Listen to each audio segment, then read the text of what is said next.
Assalamualaikum warahmatullahi wabarakatuh. Jom kita pasang satu gaming PC bajet dengan harga lebih kurang dalam RM1,500 Malaysia. Semua part yang saya pilih, semua hardware yang saya pilih adalah baru, tak ada campur barang-barang second hand punya. Aim kita nak dapatkan gameplay yang smooth untuk kebanyakan game yang rakyat Malaysia main macam Dota 2 dan juga Valorant 60 FPS dan ke atas. Tapi sebelum saya tunjuk proses pemasangan, sebelum saya tunjuk klip gameplay yang kita akan dapat kalau kita guna PC ni, saya nak bagi tahu yang video kali ni disponsor oleh XPG yang mana mereka hantar kepada saya satu RAM RGB budget yang kita boleh dapat dalam pasaran sekarang, iaitu XPG Specstrix D35G. Kalau kita tengok RAM ni dengan lebih dekat, anda akan dapati yang dia punya saiz bukanlah bulky macam kebanyakan RAM RGB yang lain, tapi dia dah lengkap dengan heatsink. Harga dia kalau kita tengok dalam Shopee, anda boleh dapat 8GB 3200 MHz dengan harga tak sampai RM100 Malaysia pun. Okey, jom kita mula. Untuk prosesor, saya guna Ryzen 3 3200G, satu APU dari AMD. Dekat sini anda boleh nampak dia punya spesifikasi. Dia ada 4 core, 4 thread. Lepas tu dia punya speed tu maximum boost ialah 4.0 GHz dengan base 3.6 GHz. Untuk sebuah prosesor bajet, saya consider ini antara yang terbaik kita boleh dapat dalam pasaran sekarang. Walaupun dia punya generasi tu kita kata generasi Hokage pertama, Hokage kedua gitu. Salah satu benda yang best bila kita pakai AMD punya prosesor ni, stok cooler dia, kipas percuma yang dia bagi kepada kita adalah kipas yang mempunyai performance yang mantap dah. Lepas tu untuk physical AMD Ryzen 3 3200G, dia actually ada graphic card dekat dalam dia. Ini kita panggil dia sebagai APU dan dia punya kaki-kaki ada dekat prosesor. Nak pasang dia guys, simple sahaja. Anda tengok dekat bahagian bawah kiri ni ada satu anak panah yang berwarna gold. Yang ni lah akan jadi indikator tempat yang kita kena lagakan dekat soket motherboard nanti. Untuk motherboard projek kali ni, saya pakai MSI A520MA Pro. Antara motherboard yang baru jugalah, tapi dia adalah motherboard yang basic sahaja. So untuk MSI A520A Pro ni, actually kan dekat kotak motherboard MSI A520MA Pro ni dia ada remark yang mana motherboard ni dia tak compatible dengan Ryzen 5 3400G dan juga Ryzen 3 3200G yang kita akan guna dalam projek kali ni. But based on experience saya, tak ada masalah. Kita boleh pakai Ryzen 3 3200G dekat motherboard ni and dia run dengan sangat baik. So cara pasang prosesor dekat motherboard ni simple sahaja. Macam saya bagi tahu tadi, dekat prosesor kita ada satu indikator yang berwarna keemasan. So dekat soket prosesor ni pun dia ada satu indikator arrow, anak panah yang tunjuk keluar macam tu. Sekarang kita lagakan sahaja arrow ni dengan tanda keemasan tadi. Tekan sikit, lepas tu baru kita klip. Settle guys. Langkah seterusnya, saya akan pasang storage NVMe SSD. Untuk saya sendiri, saya akan pasang yang berkapasiti besar sebab saya nak test banyak game. Tapi anda boleh je dapat mana-mana NVMe SSD yang berharga RM100 Malaysia based on keperluan anda lah. Untuk pasang NVMe SSD ni ke motherboard MSI A520M, simple sahaja. Anda just slot in dekat sini, kemudian anda ambil skru yang MSI bagi, skru dekat bahagian belakang ni. Langkah yang seterusnya, kita akan pasang CPU cooler ni. Cara pasang dia pun simple. First kali kita kena cabut dulu bracket yang ada dekat motherboard, kemudian kita lagakan skru macam biasa. Bila dah settle skru 4 bucu, ambil header ni, cucuk masuk ke CPU header yang ada dekat atas motherboard. Seterusnya, ambil sponsor kita, ambil RAM XPG D35RGB, pasang dekat slot RAM dekat sini. Cara pasang dia simple sahaja. Anda tengok untuk RAM ni, dia punya kaki, dia punya kaki ni, ini pendek, ini panjang. Lagakan dekat slot RAM yang ada dekat motherboard. Tengok yang mana pendek, yang mana panjang, kemudian kita tekan sampai ada bunyi klik.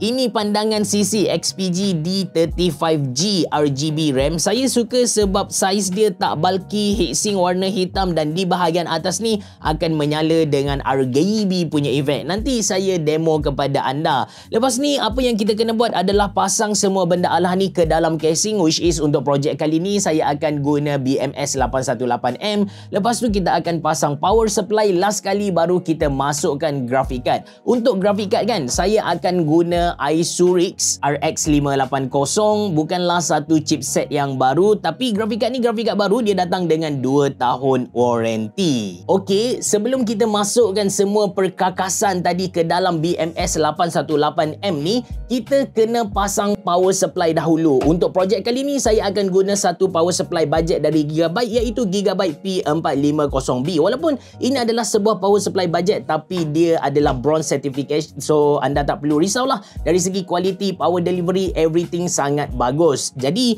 ini dalaman BMS 818. Anda boleh nampak ini adalah sebuah casing untuk motherboard yang bersaiz M80X. Kita akan pasang dari belakang ni, dari bahagian bawah ni. Ini power supply kita, ini bahagian belakang dia, ini bahagian kabel yang akan keluar. Untuk pasang dia, pastikan bahagian kabel ni berada di paling luar casing macam ni lah. Kemudian baru anda screw. Dan ambil kabel prosesor 8 pin, masukkan ke lubang yang kanan atas sekali ni.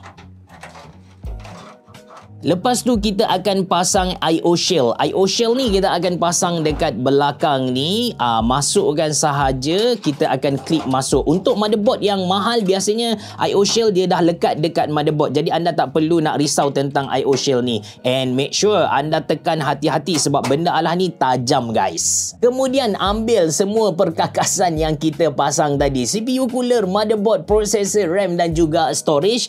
Pasang power supply dekat bahagian atas ni, kemudian lagakan dengan IO shell yang kita pasang dekat casing tadi dan screw. Bila dah siap screw, ambil kabel 24 pin dari power supply kita, cucuk ke motherboard. Kemudian ini semua kabel dari casing kita. Ini adalah kabel USB 3.0, ini adalah kabel USB 2.0, ini adalah kabel HD audio dan ini adalah kabel power button dan juga notification LED yang ada dekat IO from panel kita punya casing ni lah.